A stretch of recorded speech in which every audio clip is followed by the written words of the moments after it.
Hello everybody and welcome back to yet another cast.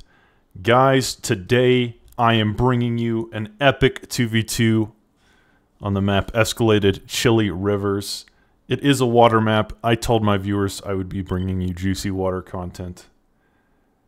And juicy water content is what I will be bringing you today. A 2v2 with some of the best players in the entire business. The best in the biz, if you will.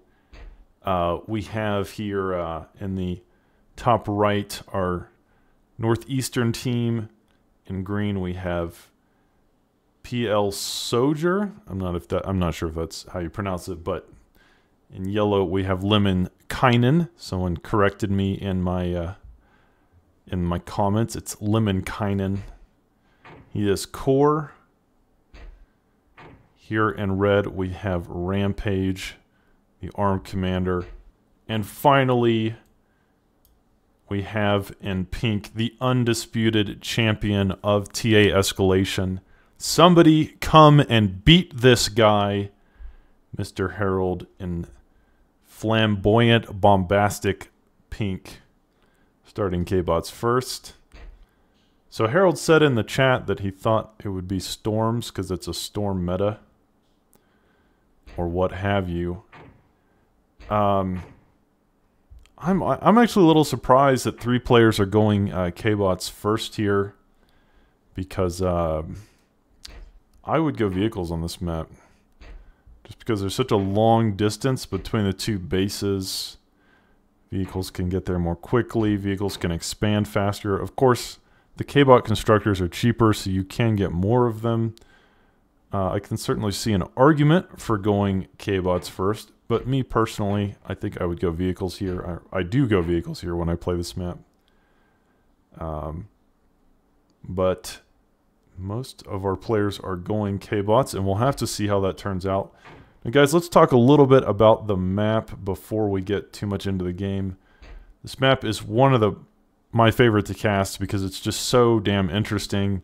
You have these 2 starting positions, which are like castles. There's only 2 ramps into the castle bases. Otherwise, you have to use transports. Actually, I think you can get up here too, so forgive me. There is actually 4 ramps, but these little side ramps are smaller.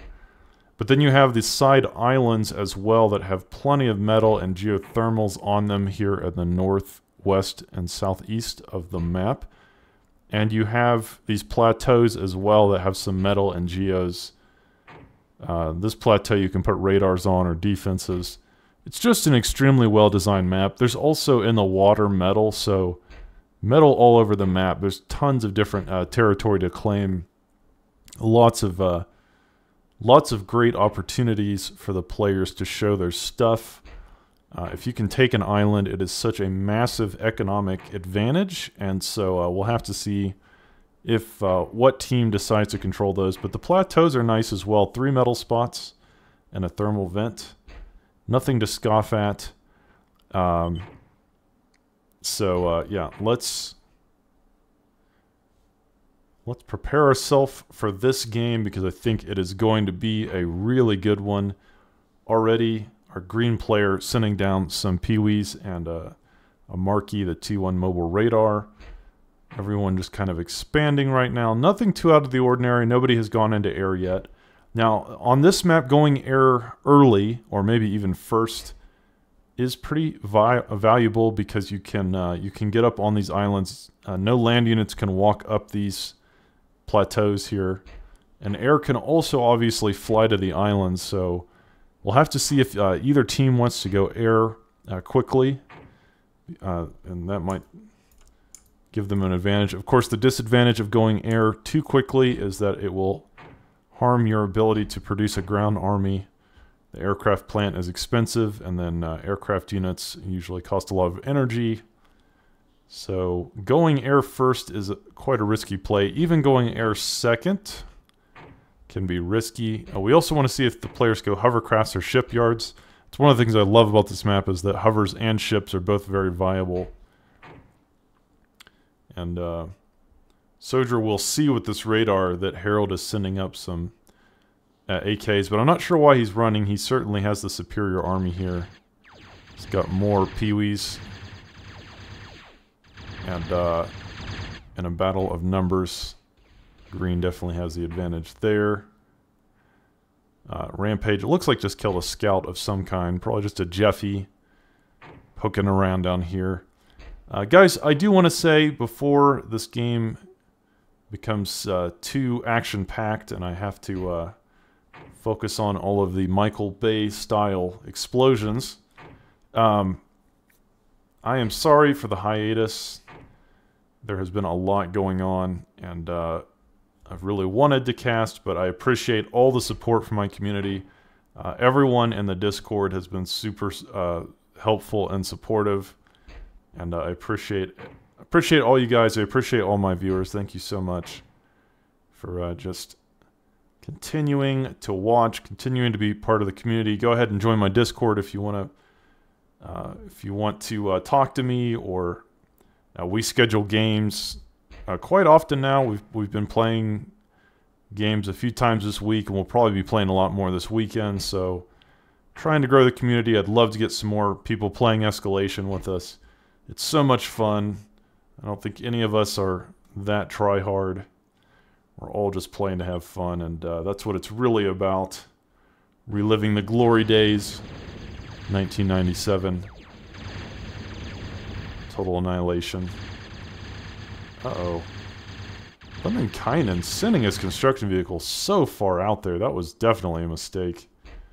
That thing had no protection at all, and he probably just queued it up and forgot about it. But you definitely need your levelers in front. Levelers, by the way, great option in this position. They will just chew through flashes. No problem. They can absolutely kill the flashes and AKs. They're very good at that. Yeah, I mean, these three levelers could probably kill all of these Pee-wees, just to give you an idea of how lopsided that matchup is. 2 shots is all it takes. 2 shots. Flashes will go up in smoke, but Lemminkainen's got to be careful. He might get boxed in. That would be a bit tragic. And Harold has already mentioned that he's going storms because it is a storm meta. I don't know if it's a storm meta. I have said that storms are king of T1. I still stand by that. Storms are very, very strong on T1. They can kite almost anything. If you get enough of them, they just sort of beat everything on all the ground units on T1. Obviously, they don't beat air, but yeah, storm spam is very strong in Escalation. There's no doubt about that. But I don't think they're overpowered or anything. You can definitely deal with them until they hit a critical mass. Once you hit a certain point, like I said, that becomes very difficult. But both green and pink here going into those storms, and Rampage, our first player to go into naval. He has built some vanguards. The escort frigates, I think is what they're called. Let's double check. These are called, yeah, the escort frigates. And these are an Escalation specific unit. They are like a somewhere between a scout and a destroyer in power. They're stronger than the scouts, but quite a bit weaker than destroyers. But yellow has gone into hovercraft here, so that is going to be interesting. Generally, boats do beat hovercraft. And red will find this construction hovercraft caught with his pants down. However, the advantage of hovercraft is that they can get onto the island here. So red may control the sea, but yellow will be able to expand down here. That might help him quite a bit. We've got some salamanders, the flamethrower hovercraft, and they will attempt to deal with these vanguards. But again, boats are going to generally beat hovercraft. Pound for pound, boats rule the sea. Hovercraft being more of a hybrid. Not as strong in the sea or on land, but pretty good at both. I think hovercraft and escalation are in a good place, really. I use them quite a bit in my games, and we see them in casts as well, but Red really bullying Lemminkainen with his boats. Going on a rampage, if you will. I thank you. I'm here all day. I'm here all night. I'm here all week. Oh, I didn't type the sonar command. I'm afraid to type the sonar command because sometimes it crashes the replayer. And I don't want to have to... But what's happening is Red is reclaiming... Yellow had built a underwater mechs there. So Red taking back the sea for himself. But again, Yellow already on the island, so this could prove to be a problem for the southern team. And Harold seems to be the first player. No, not the first player. Completely wrong about that. There's 3 players on air, and that's not at all surprising.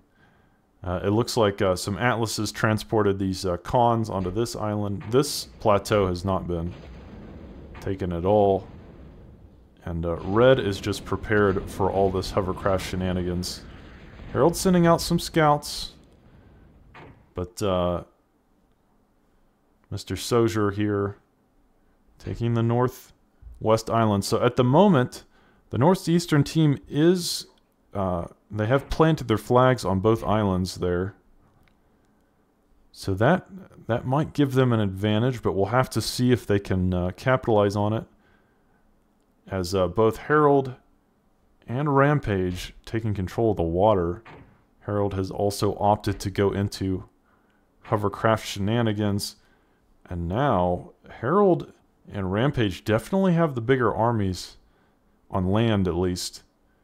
Tons of storms and Rockos, but Harold is already on T2 as well. So Harold has really got his finger in a lot of different pies. He's on advanced K-bots, he's on hovers, and he's on air. So Harold is all over the place here, trying to get a foothold in this game. Yellow bringing some Thunders onto the field,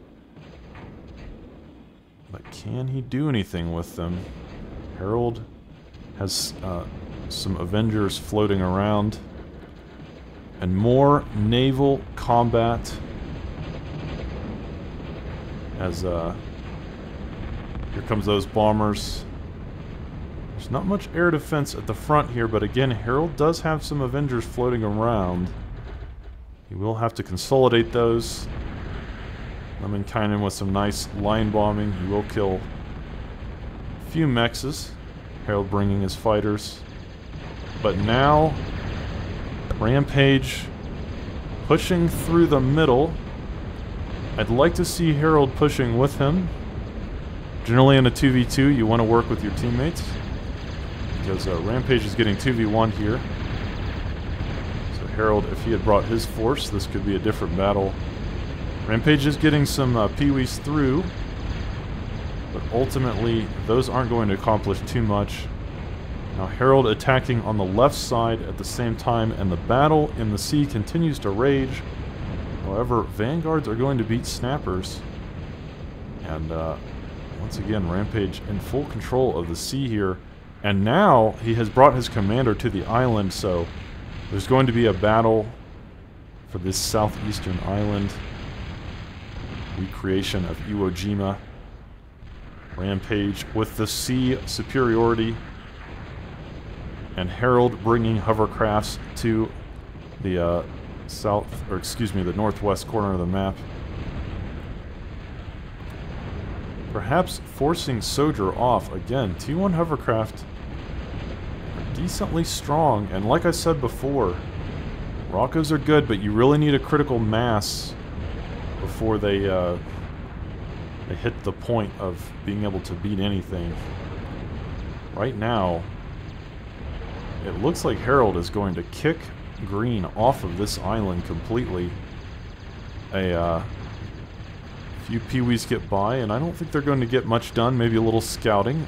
We'll give Rampage some information about what's going on up here.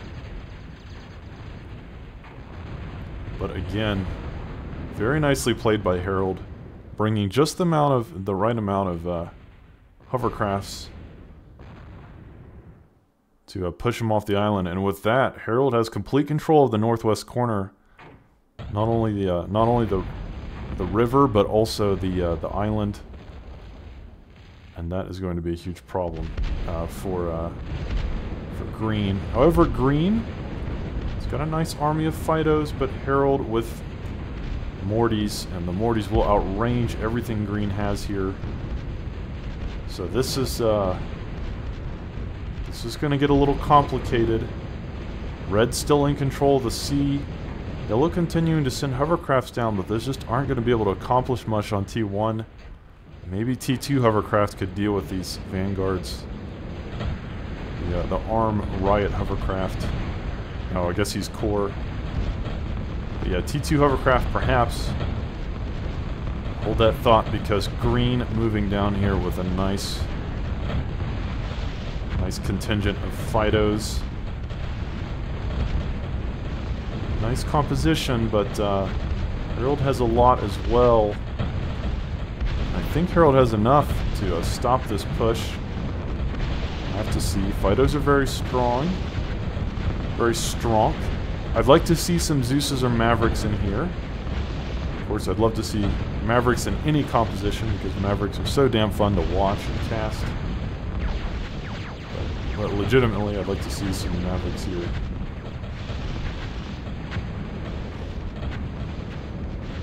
Lemminkainen bringing the Cormots, the torpedo gunships. Again, another Escalation exclusive unit. You will not see this in OTA or Pro-TA.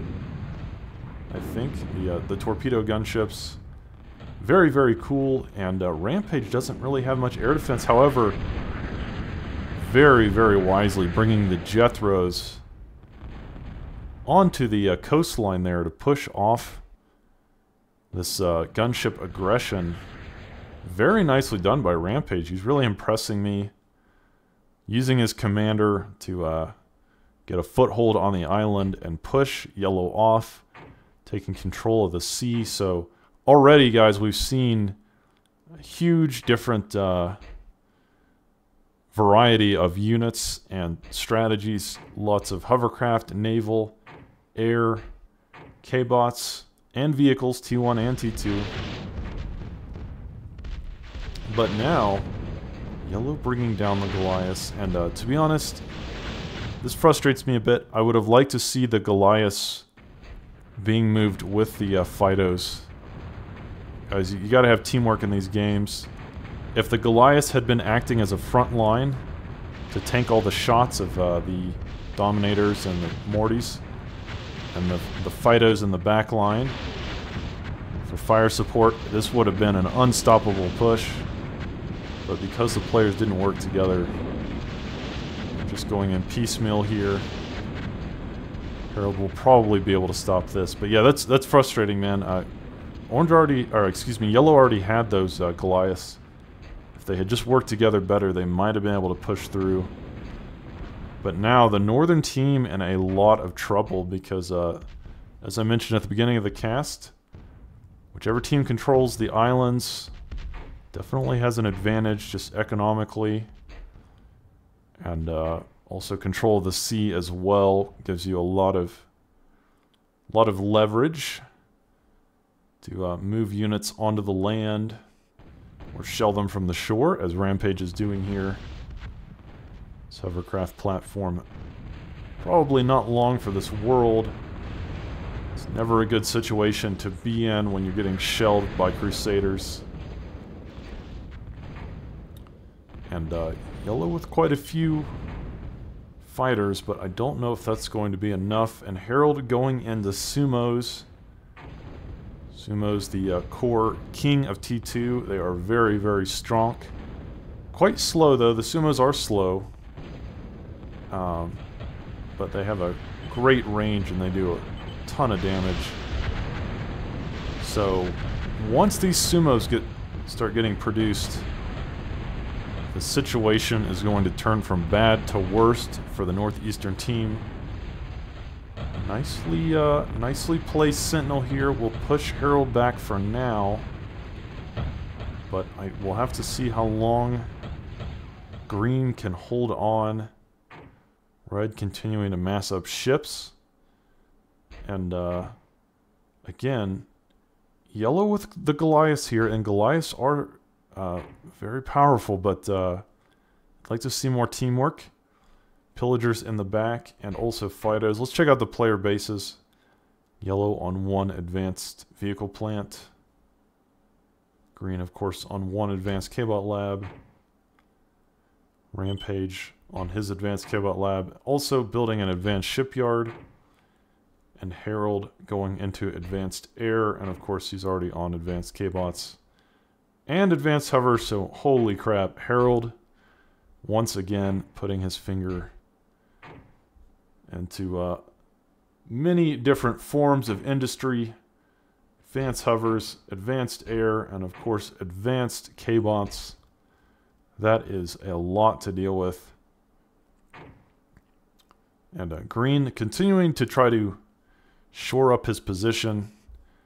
He doesn't want to let Harold push through here, and that's smart, but the issue is just economically, as you can see, Harold at 143 metal a second. Soldier in second place at 100. So Soldier doing a good job despite the fact that he only has this tiny corner of the map, but the problem is Lemminkainen, his metal income is abysmal, only at 40 right now, so it's going to be a tough situation. A little bit of dog fighting. The top right of the map as Lemminkainen bringing down those pillagers. He wants to push this back. And one thing I'll say, I don't know if I agree with this advanced shipyard play. There's only so much that can be accomplished from the water on this map. Now, you might be able to take out these Moho extractors, and that is something. And he can also harass Yellow's army from the sea. So I'm not saying it will be worthless, but he won't be able to hit the main base with it. I think doing what Harold's doing and going into advanced hovercraft might be better. But Harold building a nice contingent of stingers there. Good defensive position.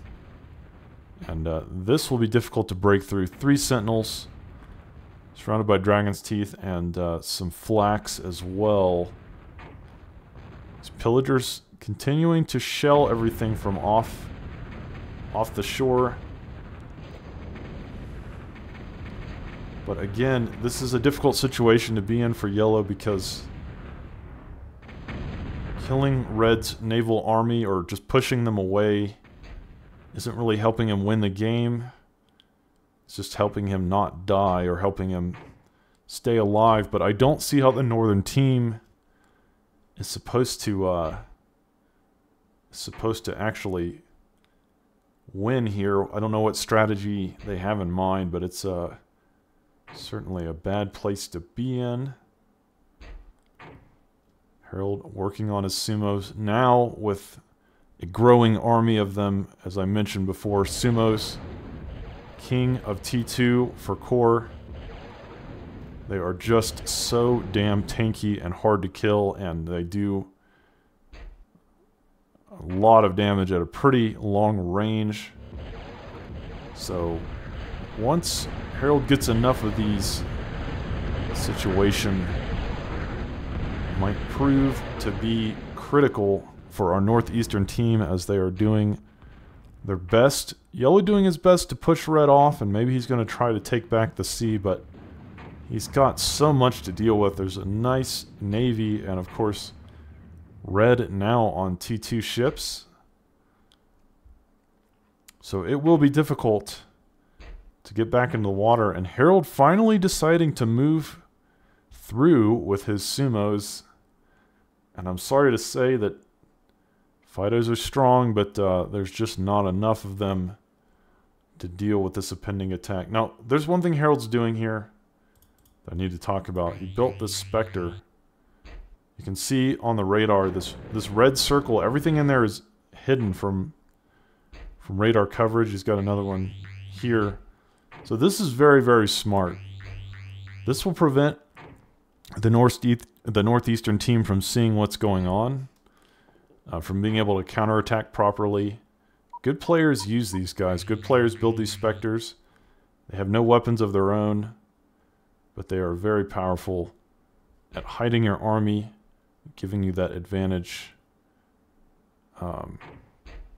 in terms of your own intelligence, preventing the enemy from being able to properly react or counter you. Again, yellow attempting to push everyone off the shoreline here, but Harold's built a lot of floating missile turrets. And again, the sumos, and now mixing in some Mortys for long-range fire support.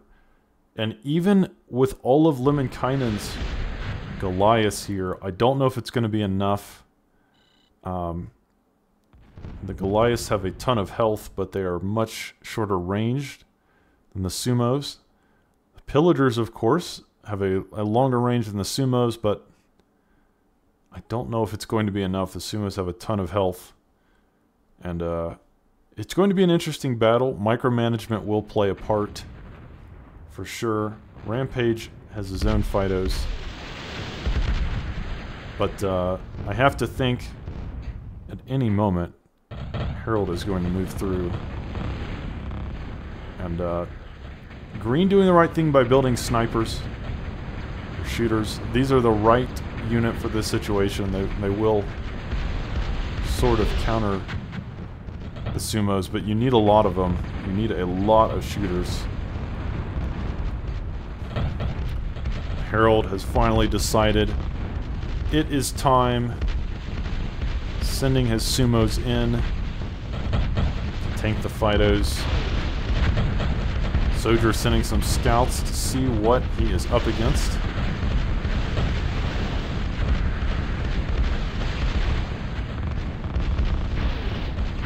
A little bit of tit for tat here in the middle of the map. But again, Harold's army is just stronger right now, and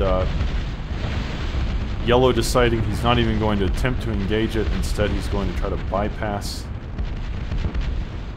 Harold's army completely, but he needs to be careful because he could get sandwiched. And a nice use of Pillagers here, but again, this is where the Spectres are going to help. The Spectres will block the radar signatures, making it hard for these Pillagers to get targets. And Yellow does not want to move these Pillagers into melee range like this. He needs to be kiting them back. A little bit of a micromanagement failure here. Lemminkainen sending these in as if they are melee units. You don't want to use your Pillagers like this at all. Villagers are just going to die for free, basically, and they could have gotten a lot more done. And the Goliaths, they are now making it to the middle base here. And,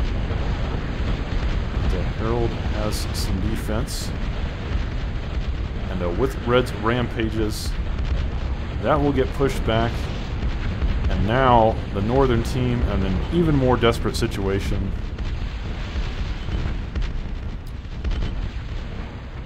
Red has finished a battleship, and he's asking wait. He's telling Harold to retreat. He wants to move his battleship into range. Of course, it's not really necessary. Harold has more than enough here to just walk into Green's base. And at the same time, Harold at the top with the Cyclops as well. Lemminkainen asking if they can give up. Man, what a horrible situation to be in.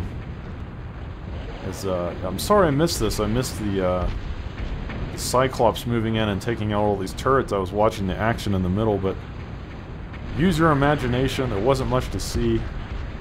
The Cyclops quite strong at killing stationary defense. And now Soldier having to move north with the shooters, try to stop this, but at the same time, Harold and Rampage moving through the center. Again, this Millennium not even needed. completely useless. Lemminkainen bringing in the gunships.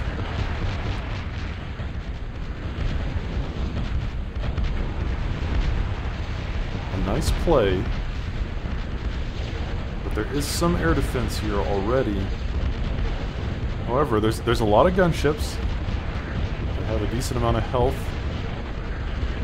So you might be able to actually take out all these missile turrets. Nicely played by Lemminkainen. He will stop this attack for now.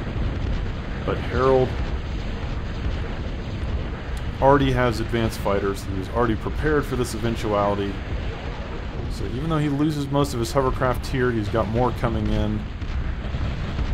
Red moving through with quite a few Fidos. And Lemminkainen calling GG. He's going to gift all his stuff to his teammate. And promptly leave the game. Sojer also calling GG in the chat. And guys, it was a good game. I think the Northeastern team played really well, but ultimately Harold and Rampage just played it better. Like, I won't just say it was Harold. Rampage also played it better. Rampage took control of the sea, took control of the bottom island, and so once Harold and Rampage had control of both side islands and the sea, it was almost a foregone conclusion. So nicely played by both teams. That was a really awesome water match. I wish the game had actually gone on a little longer because I would have loved to see more of it, but guys, I have a ton of more casts coming up. Just really great casts. So stay tuned. Join my Discord. I'll put the link of it in the description. And I will see you in the next video.